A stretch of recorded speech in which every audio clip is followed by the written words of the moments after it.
अखियां नू आदत पै गई है दीदार तेरे दी तेरी मिठियां मिठियां गल्लां नाल प्यार तेरे दी। लाइफ में अगर कुछ भी अचीव करना है तो just be focused and focused on it. और रेस के घोड़े होते हैं ना जिनके साइड्स पे लगे होते हैं, उनका फोकस एक जगह पे होता है, उस तरह का फोकस रखें एंड इंशाल्लाह we all will succeed. Motivation एक दो दफा आती है जिंदगी में, कंसिस्टेंसी डिसिप्लिन जो है ना रखना कि भाई मैं डिसिप्लिन रखूंगा, आई विल डू इट, कुछ भी हो जाए।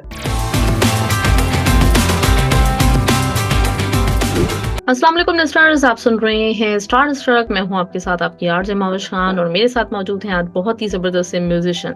शो में वेलकम करते हैं असद रजाक को। असद, अस्सलाम वालेकुम and welcome to the show. वालेकुम सलाम and thank you so much for inviting me also. कैसे हैं आप? मैं ठीक ठाक अल्हम्दुलिल्लाह, आप कैसे हैं? ठीक है अल्हम्दुलिल्लाह, बिल्कुल ठीक ठाक। म्यूजिक कैसा चल रहा है आपका? म्यूजिक अच्छा चल रहा है, बहुत जबरदस्त। यू नो ऑब्वियसली रिकॉर्डिंग्स भी चल रही हैं, प्रैक्टिस भी चल रही है, सब कुछ चल रहा है साथ। ग्रेट, जबरदस्त। तो असद, आपने अपना जो करियर है वो गिटारिस्ट के तौर पे शुरू किया था। मैं चाहूंगी कि हम आपकी जो पूरी जर्नी है कि किस तरह से आप म्यूजिक में आए, आपकी फैमिली से भी कोई म्यूजिक में है, क्या कुछ हुआ, कब से आपने स्टार्ट किया था, तो वो हमारे लिसनर्स को मौका मिल सके जानने का आपको। एक्चुअली मैंने as a musician start like basically as a guitarist start किया था एंड मैंने ऑब्वियसली उस जमाने में आपको पता है कराची के अंदर, पाकिस्तान के अंदर अंडरग्राउंड बैंड्स का बहुत इन्फ्लुएंस था। तो उस वक्त हम लाइक गिटार बजाता था और प्रॉपर मतलब मैंने आई आल्सो हैड एजुकेशन, मतलब मैंने एजुकेशन ली थी नापा से कराची के ग्रेट। अंदर नेशनल परफॉर्मिंग आर्ट्स सर नाना फाक से भी मैंने स्टडी किया and of course here and there guitar भी सीखा। तो एज अ गिटार स्टार्ट किया, फिर हमारा बैंड था बट वो बैंड में कुछ ना कुछ आपको पता है इश्यू हो जाते हैं सिंगर के, थोड़े से यू नो थोड़ा एटीट्यूड प्रॉब्लम भी हो सकता है, कभी कभी ऐसा होता है कभी कभी। तो फिर हमारी नहीं चल पाई तो फिर मैंने कहा यार मैं सिंगिंग की तरफ ट्राई करता हूँ खुद ही। तो फिर मैंने एज अ सिंगर स्टार्ट किया, फिर मैंने सोलो करियर में मतलब यू नो गिग्स किए, like you know start with the small gigs और फिर वो परफॉर्म कर करके एंड देन फिर यू नो म्यूजिक की एज अ सिंगर ट्रेनिंग भी ली नापा के अंदर ही। उस्ताद मोहम्मद सर खान साहब, मेहदी हसन खान साहब के सगे भतीजे, और उनके हारमोनियम प्लेयर भी थे वो, उनके साथ मैंने सीखा। जबरदस्त जी, उनके साथ मैंने सीखा। फिर मैंने और भी टीचर्स के साथ, फिर मेरे इंडिया की एक टीचर हैं जो इधर दुबई में ही होती हैं और वो मैडम शुजाता, वो बेसिकली अजय चक्रवर्ती उस्ताद जी की शागिर्द हैं। सो उन्होंने भी मुझे वही सिखा रही हैं मुझे, अभी मैं उनसे ही गाइडेंस लेता रहता हूँ। आई मीन 13 साल 14 साल मुझे हो गए म्यूजिक करते, but it does not mean कि मेरा सीखने का अमल बंद होना चाहिए। तो मैं हर वक्त सीखता रहता हूँ, कभी अपने बेस के ऊपर, कभी टीचर्स की बेस के ऊपर। तो मतलब ये 13-14 साल का सफर है जो यहाँ तक आप पहुंचे हैं। और अच्छा, आपकी फर्स्ट इंस्पिरेशन क्या थी? क्या आपने म्यूजिक जब शुरू किया तो उस वक्त आपके जहन में कौन था, किसको सुनते थे बचपन में, कौन पसंद था सबसे ज्यादा? मेरा इन्फ्लुएंस मेरे मेरे हम बेसिकली वी आर 5 ब्रदर्स माशाल्लाह। सो हमारे पांचों भाई में से मेरे जो सबसे बड़े भाई हैं उमर भाई, तो वो बेसिकली बहुत अच्छा किस्म का म्यूजिक सुनते हैं, लाइक वेस्टर्न। बेसिकली हमारा इन्फ्लुएंस पाकिस्तानी म्यूजिक उस वक्त नहीं था, तो वेस्टर्न म्यूजिक, वो हैवी मेटल बैंड्स, मेटालिका हो गया, इस तरह के बैंड्स हो गए, और वो हम लोग उस तरह की चीजें सुन सुन के बड़े हुए हैं। तो वहां से मेरा इन्फ्लुएंस गिटार्स पे इंटरेस्ट हुआ था। फिर वहां से फिर गिटार पे इंटरेस्ट हुआ। फिर एक दफा हमारी you know my mother told me कि हमारी जून जुलाई की छुट्टियां आई थी स्कूल से, तो अम्मी ने कहा कि भाई आप लोगों को क्या करना है यू नो वेकेशंस के ऊपर। तो मेरे भाई ने कहा मैं क्रिकेट खेलूंगा, मैं क्रिकेट सीखूंगा, और मैंने कहा कि मुझे पता नहीं था मैं क्या करूंगा। तो गिटार घर पे पड़ा हुआ था बड़े भाई का, तो अम्मी ने कहा तुम गिटार सीखो।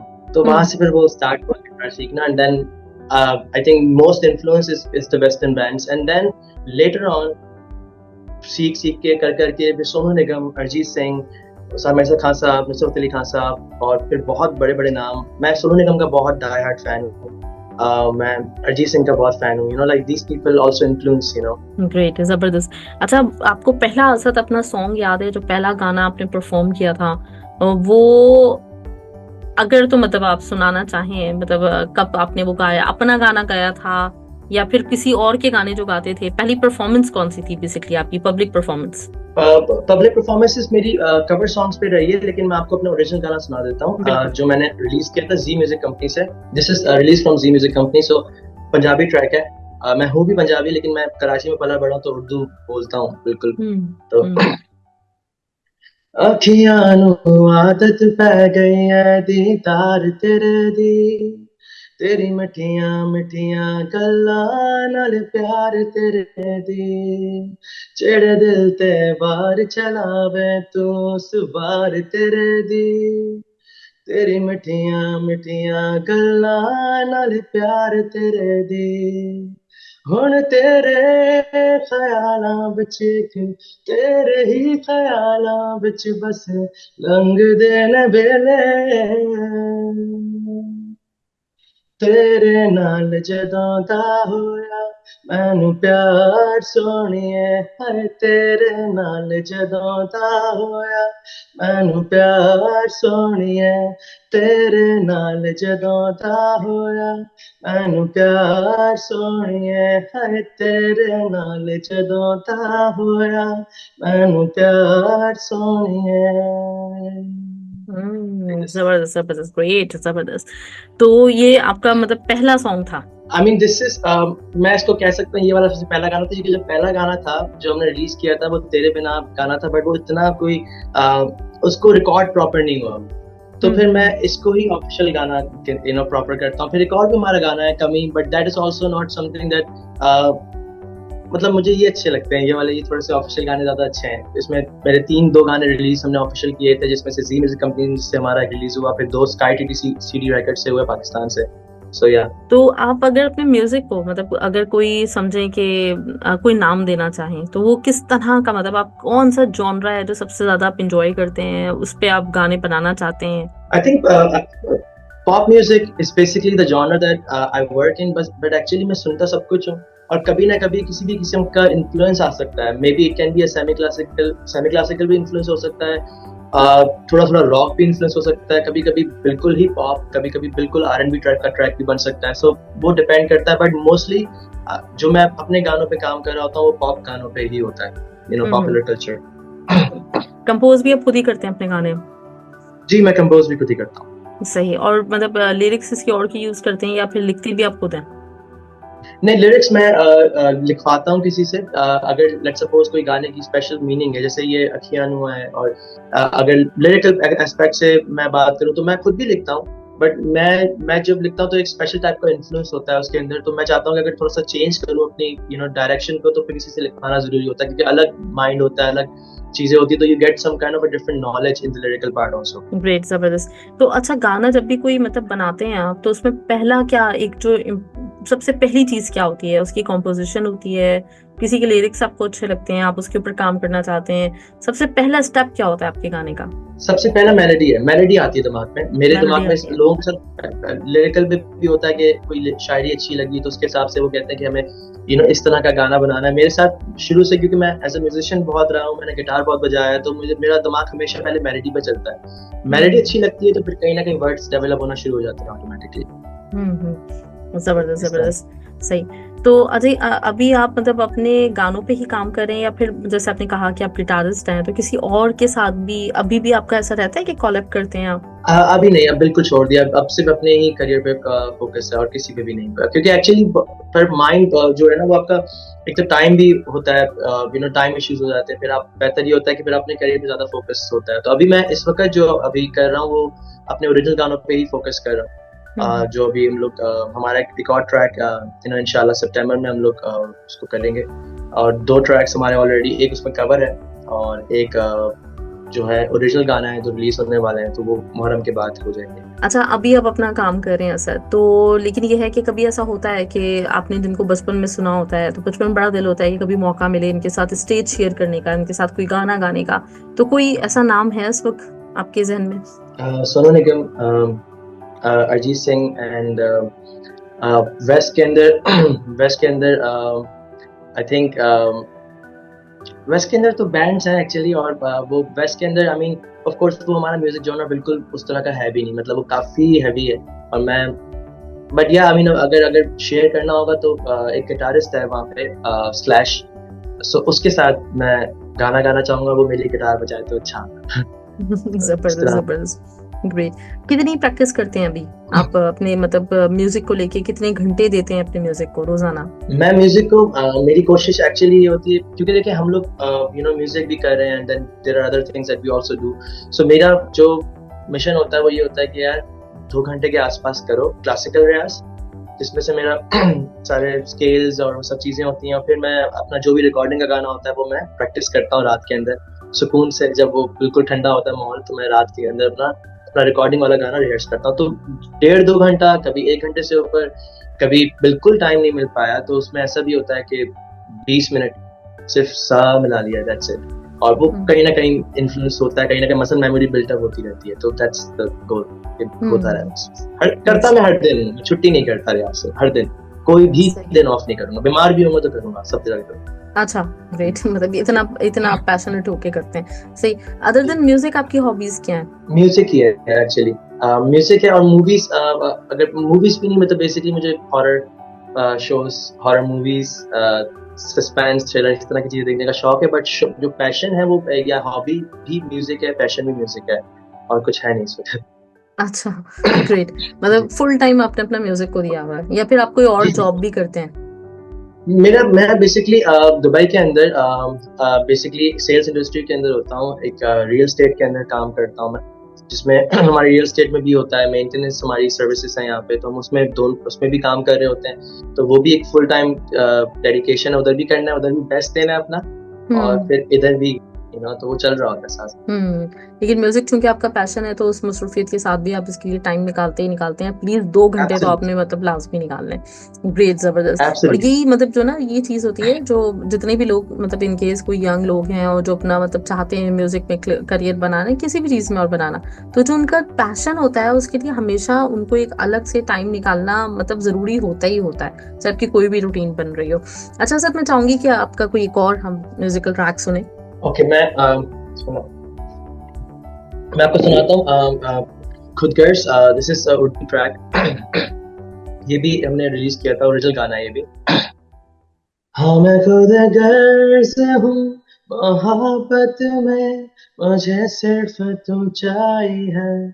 सितारों जैसे चेहरे तो हजारों हैं, मुझे चांद चाहिए।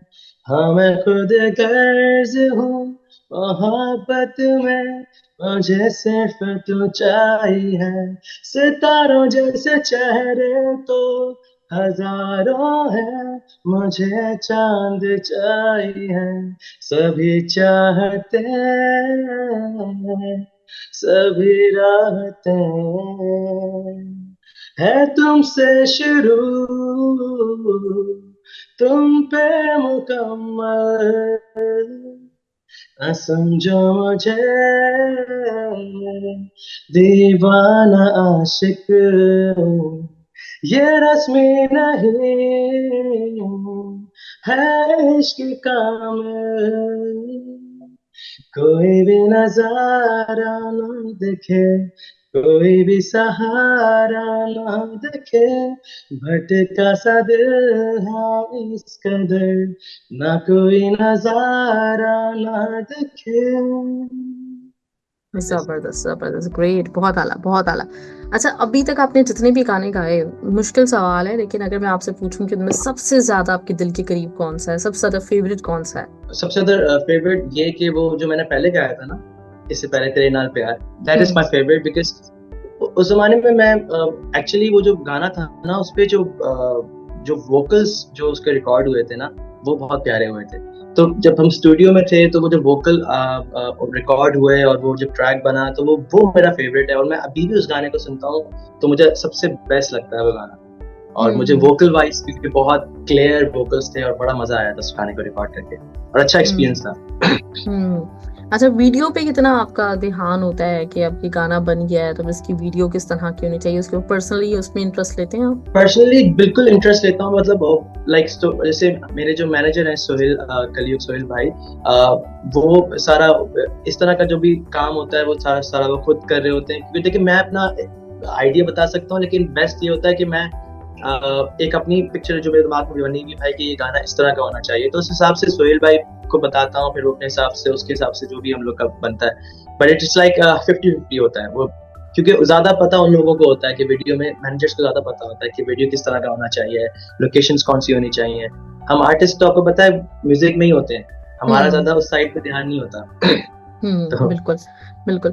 अच्छा, तो अभी आपने बताया कि इन फ्यूचर आपके कुछ सॉन्ग्स आने वाले हैं, तो कितने सॉन्ग्स और कब तक हम लोगों को सुनने को मिलेंगे? अब जो फ्यूचर में सॉन्ग आने वाला है, लाइक मुहर्रम के बाद है बेसिकली 3 गाने, जिसमें 2 ओरिजिनल है, 1 कवर है। अच्छा। तो एक कवर ट्रैक है और 2 ओरिजिनल गाने होंगे, और जो आप लोग इंशाल्लाह ताला सुनेंगे। ग्रेट। असद, कहाँ देखते हैं आप अपने आप को आइंदा 10 साल के बाद? ओके, सो मेरा जो अपना पर्सनल गोल है, and I am working towards it. ऐसा नहीं है कि मैं फैक्ट के ऊपर बात कर रहा हूँ, मैं फैक्ट्स के ऊपर ये बात कर रहा हूँ कि मैं उस हिसाब से मेहनत भी कर रहा हूँ और उस हिसाब से काम भी कर रहा हूँ। तो मेरा जो अपना गोल है वो ये है कि इंशाल्लाह ताला I be one of the legends in Pakistan, और ग्रेट। वो होगा इंशाल्लाह, क्योंकि मैं उस टुवर्ड्स उसकी सारी वर्किंग है, और फिर अच्छे लोगों का साथ है। There are good people with me, जो मुझे गाइड करते हैं म्यूजिक के अंदर, और अच्छे लोग हैं जो सही ट्रैक बताते हैं। बिकॉज आपको पता है म्यूजिक इंडस्ट्री में, मैं बोलना नहीं चाहता बट मैं बोल देता हूँ, but music industry is full of people जो आपको स्कैम कर रहे हैं। यू नो, आपका हार्ड अर्न मनी, पैसा आपका लेते हैं, जैसे okay we will do that, we will do this, we will do that, और एक आर्टिस्ट बड़ी मुश्किल से पैसे जमा करके अपने ट्रैक्स को रिकॉर्ड करता है, और तो बड़ा मुश्किल होता है। लोग, बहुत बड़े बड़े लोग चीटिंग कर रहे हैं, और अच्छे अच्छे पैसों की चीटिंग हो रही है यहाँ पे। तो इस तरह के माहौल में इस तरह के अच्छे लोग मिल जाएं, तो भाई अल्लाह ताला की शुक्र करो हमेशा, क्योंकि ये लोग बड़ी मुश्किल से मिलते हैं भाई। ये बाकी सारे तो you know they are there to just eat you, because वो तुम्हें हम ये करवा देंगे, हम तुम्हें वो करवा देंगे, and then at the end of the day nothing happens. So of course it's you have to be having a right crowd, वरना कोई फायदा नहीं होता। जबरदस्त। अच्छा, ये बात आपने बड़ी अच्छी बोली, और मेरे हिसाब से भी मतलब अगर आपने मतलब एक ऊंचाई पे पहुंचना है, आपका एक ड्रीम है, तो डेफिनेटली उसके लिए अच्छा सोचना सबसे पहले बहुत जरूरी है कि आप अपने बारे में सोचो ऐसे ना कि गुमान अच्छा रखो, तो डेफिनेटली वो सब कुछ होता है। तो इसमें आपने कहा जैसे आपको अच्छे माशाल्लाह लोग मिल चुके हैं जो कि आपके इर्द गिर्द हैं, तो डेफिनेटली वो एक बड़ा प्लस पॉइंट है। उसके अलावा अगर आप देखें, मतलब अगर आप अपनी स्किल्स में देखें, तो आपको ऐसी कौन सी चीज लगती है जो लगता है कि आपकी ये जो एक चीज है ना, ये वो है कि चाहे कुछ भी हो जाए, किसी किस्म के भी मतलब मसाइल हो, कुछ भी हो, लेकिन असद इस चीज की वजह से सरवाइव करेगा ही करेगा और आगे बढ़ेगा ही बढ़ेगा? कंसिस्टेंसी। मैं हर दिन शो अप करता हूँ, जितनी भी प्रॉब्लम होगी, क्योंकि पता है वो कहते हैं कि हार्ड वर्क जो है इजी है, लेकिन having the courage, having the faith कि भाई उसको देखना, उसको महसूस करना कि भाई ये हो रहा है, ये सब कुछ हो रहा है मेरे साथ, तो उसमें उसके हिसाब से आप अपने आप को यू नो रखना, फेथ रखना और कंसिस्टेंट रहना, यही है। Consistency is the win. अगर आप कंसिस्टेंट हो ना किसी भी चीज को लेके, तो बिकॉज मैंने जब म्यूजिक स्टार्ट किया था, अगर मैं बात करूं एज अ सिंगर, तो मेरी आवाज में मुझे बहुत ज्यादा, I was not God gifted in singing और एनीथिंग, तो मैंने बहुत हार्ड वर्क कर करके आवाज में रियाज करके प्रैक्टिस करके इस तरह तक कंसिस्टेंट रह के तो पहुंचा हूं। अगर कंसिस्टेंसी नहीं होती कहीं पे भी, तो फिर वो छूट जाता। और लोग, यही मसला है कि आजकल ना डीमोटिवेट जल्दी हो जाते हैं, लोग डीमोटिवेट हो जाते हैं, एंड कोई भी आपको बाहर से आके मोटिवेट नहीं करेगा, अपने आप को मोटिवेशन पे मत चलाएं। अगर आप समझते कि मोटिवेशन जो है वो मुझे अलाइव रखेगी and I can do what I want to do, but गलत है। मोटिवेशन एक दो दफा आती है जिंदगी में। कंसिस्टेंसी, डिसिप्लिन जो है ना रखना, कि भाई मैं डिसिप्लिन रखूंगा, आई विल डू इट, कुछ भी हो जाए मैं करूँ, तो बस वो वाला माइंडसेट होना चाहिए। ग्रेट, जबरदस्त। अच्छा सर, थैंक्स अ लॉट। और मैं जाते जाते चाहूंगी कि आपको एक अच्छा सा मैसेज हमारे लिसनर्स के लिए जो देना चाहें। Message for the listeners is that life में, लाइक यू नो, अगर कुछ भी अचीव करना है तो just be focused, and you know that's the goal, that's it, be focused on it. और इस तरह फोकस है जैसे वो मेरे बड़े बड़े कहते हैं, जैसे वो रेस के घोड़े होते हैं ना जिनके साइड्स पे लगे होते हैं, उनका फोकस एक जगह पे होता है, उस तरह का फोकस रखें, एंड इंशाल्लाह we all will succeed. Great, जबरदस्त। Thanks a lot sir. तो इंशाल्लाह जैसे आपके गाने नए आ रहे हैं और मुहर्रम के बाद आप जब रिलीज करेंगे, तो उसके बाद इंशाल्लाह हम जरूर एक और इंटरव्यू करते हैं आपका, उन गाने के हवाले से बात करते हैं। आप अपना बहुत ख्याल रखिएगा। आपसे बात करके मुझे बहुत अच्छा लगा। इंशाल्लाह जल्द मिलते हैं। Thank you so much. Thank you. Bye bye.